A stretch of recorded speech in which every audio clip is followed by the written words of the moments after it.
कि उसके जैसा, मेरे प्रभु के जैसा और कोई है ही नहीं और ना हो सकता है कभी। इस सारी सृष्टि में, सारी कायनात में आप धन्य है, आप लोग धन्य हैं जो आप प्रभु यीशु मसीह का नाम लेते हैं। Hallelujah, hallelujah.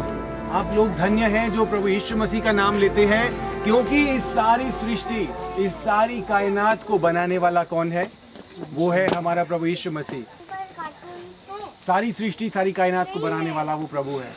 और सच में इससे ज़्यादा धन्य बात और कोई नहीं कि हम उस जीवते परमेश्वर की आराधना करते हैं, हम उसे जानते हैं। मैं आपके बीच में पढ़ना चाहता हूँ बाइबल से कुछ वर्सेस को, मैं कुछ आयतों को पढ़ूंगा, आपका ज़्यादा समय नहीं लूँगा। और मैं आपके सामने पढ़ना चाहता हूँ कि बाइबल कहती है आदि में वचन था। यूहन्ना रचित सुसमाचार अध्याय 1 आयत 1 से मैं पढ़ रहा हूँ, ठीक है।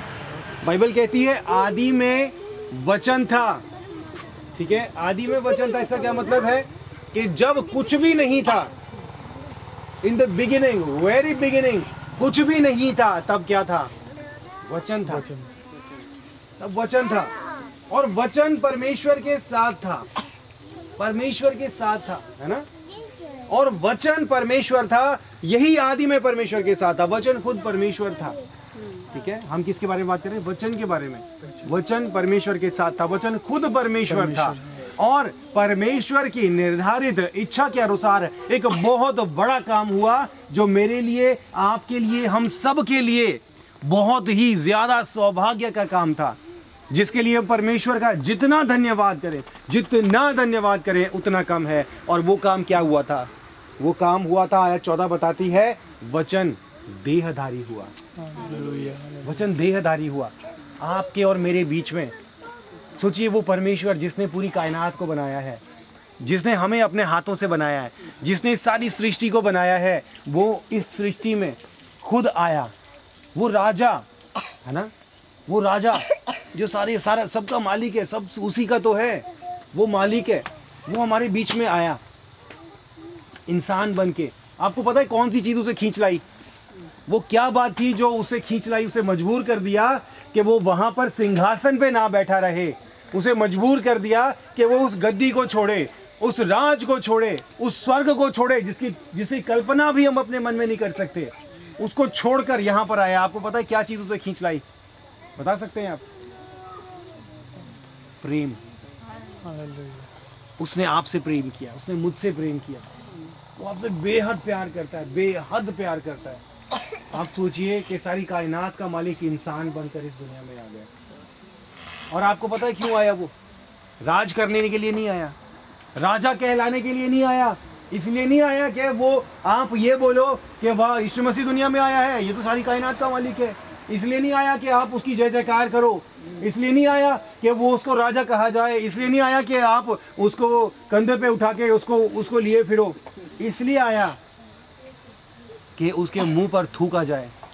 इसलिए आया कि उसको घूंसे मारे जाएं। इसलिए आया कि उसको कीलों से जड़कर उसको क्रूस पर टांग दिया जाए। इसलिए आया कि आपके पापों को आपसे चुरा कर ले जाए, आपके गुनाहों को, मेरे गुनाहों को हमसे चुरा कर ले जाए। और बदले में जानते क्या दे? हमसे हमारे गुनाह ले जाएगा चुरा के, हमारी गलतियां ले जाएगा। हम अगर अपनी ज़िंदगी को पीछे मुड़कर देखें, या अगर मैं पीछे मुड़कर नहीं बोलता हूँ, अगर हम कुछ घंटे पहले अपनी ज़िंदगी को देखें, हो सकता है हमारी ज़िंदगी में हमने ऐसी गलती की हो, ऐसा गुनाह किया हो कि हमें लगता है, हमें खुद को शर्म आ जाए कि यार ये पिछले समय में ये हमने किए थे काम। लेकिन वो क्या करने के लिए आया कि वो गलतियां जो आपने और मैंने करी, उन गलतियों को हमसे चुरा कर ले जाए और बदले में वो पवित्र और निष्पाप जीवन हमें दे जो उसने जिया, जो उसने जिया। सोचिए कैसा हो कि आप बहुत सारी गलतियां कर दी आपने, बहुत सारे गुनाह कर दिए आपने। इतनी गलतियां कर दी कि आपको सजा होना तय है, आपको जेल होना तय है, फांसी होना तय है। आपको कोई नहीं बचा सकता। आपको पता है कि आपसे जो गलती हुई है उसकी वजह से जज आपको 1 मिनट में ये बोलेगा फांसी पर टांगो और मार दो इसे। और आप अपनी मौत का इंतजार कर रहे हो, अपनी फांसी की सजा का इंतजार कर रहे हो, ठीक है। लेकिन कैसा हो कि जब आप अपनी मौत का इंतजार कर रहे हैं, वहां पर क्या हो, वहां पर एक व्यक्ति आए और वो जज से बोले कि जज साहब, मैं आपसे रिक्वेस्ट करता हूँ कि इसको छोड़ दीजिए और मुझे फांसी पर टांग दीजिए, इसके सारे गुनाह माफ कर दीजिए। आपको सजा देनी है, आप इसको मत दो, आप मुझे सजा दो, मैं सजा भुगतने के लिए तैयार हूँ। जज पूछेगा कि भाई क्यों सजा भुगत रहे हो, तुम्हारा क्या लगता है? वो बोलेगा कि मैं इसे बेहद प्यार करता हूँ, मैं इतना प्यार करता हूँ कि मैं इसके लिए अपनी जान दे सकता हूँ। वो सजा भुगतने के लिए, आपकी सजा, मेरी सजा, हम सब के गुनाहों की सजा को उठाने के लिए उसने क्या करा? सिर्फ सजा नहीं उठाई, वो पहले दुनिया में आया इंसान बनकर, परमात्मा परमेश्वर खुद उस राज सिंहासन को छोड़कर इस दुनिया में आ गया, इंसान बनकर एक पवित्र जीवन जिया, निष्पाप जीवन जिया, कोई गलती नहीं करी। पता है क्यों? क्योंकि उसे वो पवित्र जीवन, वो निष्पाप जीवन, वो पवित्र जीवन आपके खाते में डालना था, मेरे खाते में डालना था, हमारे खाते में उसको वो जीवन डालना था। पूरा पवित्र जीवन जिया, निष्पाप जीवन जिया, और उसके बाद सही समय जब आया तो अपने आप को लोगों के हवाले कर दिया। आपको पता है किन लोगों के हवाले कर दिया? जिन लोगों को छूकर अच्छा किया। एक अंधा यीशु मसीह के सामने आया, बोला हे यीशु मुझे बचा ले। प्रभु उसके पास गया, बोला कि मैं तेरे लिए क्या करूं, तू क्या चाहता है मैं तेरे लिए करूं? कहता प्रभु मैं देख नहीं सकता, मेरी आंखें है ही नहीं, बचपन से नहीं है, मैं देख नहीं सकता, मैं चाहता हूं कि मैं देखने लगूं। प्रभु यीशु ने क्या कहा? देखना चाहता है? आंखों पर हाथ रखा, बोले देखने लग। उसी वक्त वो देखने लगा। और आप जानते हैं उस व्यक्ति ने क्या करा जो देखने लगा? ऐसे बहुत से लोगों को चंगा किया। अनगिनत लोग यीशु मसीह के पास आए, किसी का लकवा ठीक, किसी का कोढ़ ठीक, किसी का कुछ ठीक। और आपको पता है जिनको उसने ठीक किया उन लोगों ने चिल्ला चिल्ला कर क्या बोला? उन्होंने बोला इसको क्रूस पर टांग दो। उन लोगों ने बोला इसको क्रूस पर टांग दो। अगर आप किसी का भला करते हो, अगर आप किसी के जीवन में अच्छा काम करते हो और वो इंसान आपको हल्की सी बुरी बात बोल दे तो आप क्या करेंगे? दोबारा उसका भला करेंगे? कभी भी नहीं करेंगे। बोले कि बाहर में जा, मैं क्या लेना, दफा हो यहाँ से। एक तो हम तेरी भलाई कर रहे हैं, ऊपर से तो हमें बुरा बोल रहा है। लेकिन वो सोचिए उसके प्रेम की पराकाष्ठा सोचिए, कितना गहरा है उसका प्रेम, कि जिसको उसने ठीक किया, जिनको उसने ठीक किया, जिनकी आंखें दे दी, जिनका कोढ़ ठीक कर दिया, वही लोग उसको बोल रहे हैं कि इसको क्रूस पर टांगो, हमें ये नहीं चाहिए। कह रहे इसको क्रूस पर टांगो, हमें चाहिए ही नहीं। लेकिन जब उसके दोनों हाथों के बीच में कीलें ठोक दी गई, यहाँ पर कीलें ठोक दी गई, अगर आपको कोई हल्की सी सुई चुभाई तो दर्द होगा कि नहीं होगा? होगा। और अगर थोड़ा सा मोटी कील अगर आपकी उंगली में ठोक दी जाए, दर्द होगा नहीं होगा? कितना दर्द होगा? कितना दर्द होगा? आप बता सकते हैं कितना दर्द होगा? बेहद इतना दर्द होगा। हल्की सी खरोंच लग जाती है तो हमारी चीख निकल जाती है। और सोचिए इतना 2 उंगली जितना मोटा कील उसके हाथ में ठोका गया। हथौड़ा रखा ऐसे, हाथ यहाँ पर कील रखा और जोर से हथौड़ा मारा वहां पर, और वो कील है ना जो उसकी हड्डी को तोड़ती हुई लकड़ी में घुस गई। हड्डी को तोड़ती हुई लकड़ी में घुस गई। आप उसके दर्द की कल्पना कर सकते हैं? कल्पना कर सकते हैं कितना दर्द उस वक्त उसको हुआ होगा? और एक हाथ में नहीं, फिर जब एक हाथ में जैसे कैसे उसने दर्द झेल भी लिया, फिर दूसरे हाथ को पकड़ा, दूसरे हाथ में कील रखा और जोर से हथौड़ा मारा, और वो दूसरे हाथ की हड्डी को भी बेधते हुए वो कील लकड़ी के अंदर घुस गई। आप अपने आप को उस जगह पर रख के देखिए, क्या झेल सकते हैं आप उस दर्द को? क्या आप झेल सकते हैं उस दर्द को? नहीं झेल सकते। इसके बाद भी वो चुप नहीं हुए। इसके बाद भी उसने उसके पैरों को इकट्ठा किया, पैरों की हड्डी पर। सोचिए ये जो बीच का टखना है, एक बार ना मेरे इस टखने पे ना पत्थर लग गया था। इस वाले ये जो टखना है इस पर पत्थर लग गया था, चलते चलते ना दौड़ते हुए पत्थर लग गया था। मेरी जान निकल गई थी दर्द के मारे, जान। मैं चिल्ला रहा था, इतना करा रहा था कि वो दर्द बर्दाश्त से बाहर था। और उस वक्त मुझे एहसास हुआ कि मेरे तो हल्का सा पत्थर लगा है तो मेरी जान निकल रही है। जब उस मेरे स्वामी, मेरे मालिक, मेरे प्रभु, मेरे खुदा, जब उसके दोनों पैरों को इकट्ठा करके 2 उंगली जितना मोटा कीला जब उसके पैर में ठोका गया होगा, जोर से हथौड़ा मारा होगा, वो कीला उसकी हड्डी को बेधता हुआ निकल गया होगा। उसके दर्द की मैं कल्पना नहीं कर सकता। आंसुओं के साथ रोता हूं मैं, उसके दर्द की कल्पना सोच। आप ये जानते हैं ये सब कुछ उसने क्यों किया? किसके लिए किया? किसके लिए किया? कोई बता सकता है किसके लिए किया? आप बता सकते हैं किसके लिए किया?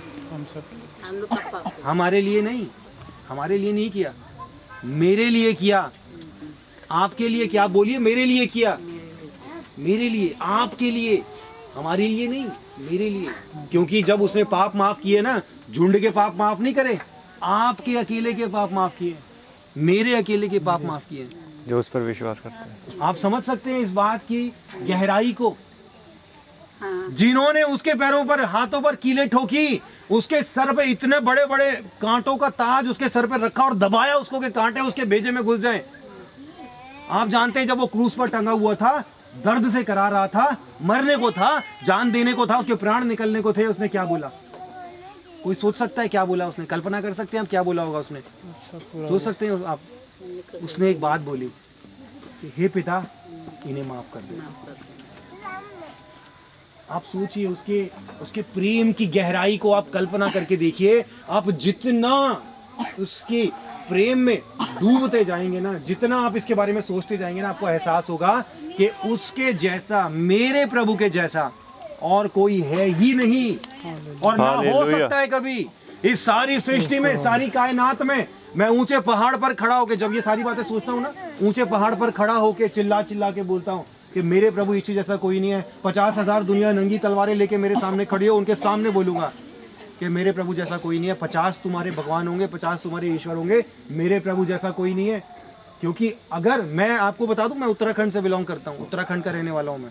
उत्तराखंड में एक कहावत है कि उत्तराखंड कहते हैं कि हमारे जो हिंदुइज्म से मैं बिलोंग करता हूं, और हिंदुइज्म में कहते हैं कि 33 करोड़ देवी देवता हैं, लेकिन उत्तराखंड में 44 करोड़ है, ठीक है ना।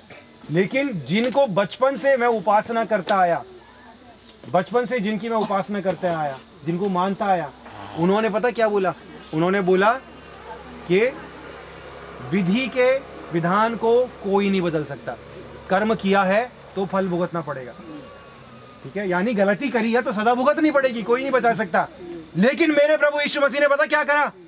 उसने कहा कि तूने गलती करी है, लेकिन मैं तुझे सजा नहीं दूंगा, मैं तेरी गलती को माफ करूंगा, हालेलुया।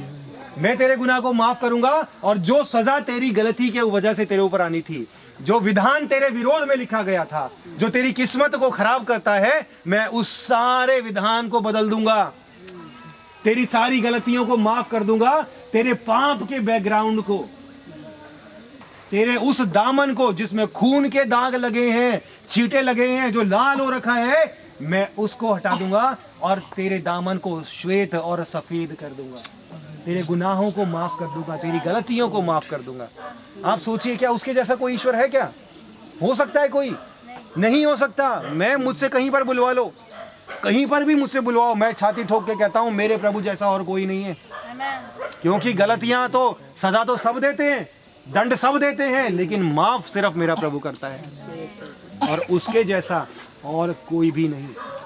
इसलिए मैं कहता हूं कि धन्य है हम और धन्य है आप जो यीशु मसीह के नाम को यहां पर सुन रहे हैं। धन्य है हम, हमारा ये सौभाग्य है कि उसके अति पवित्र और मीठे नाम को हम अपनी जुबान से ले सकते हैं।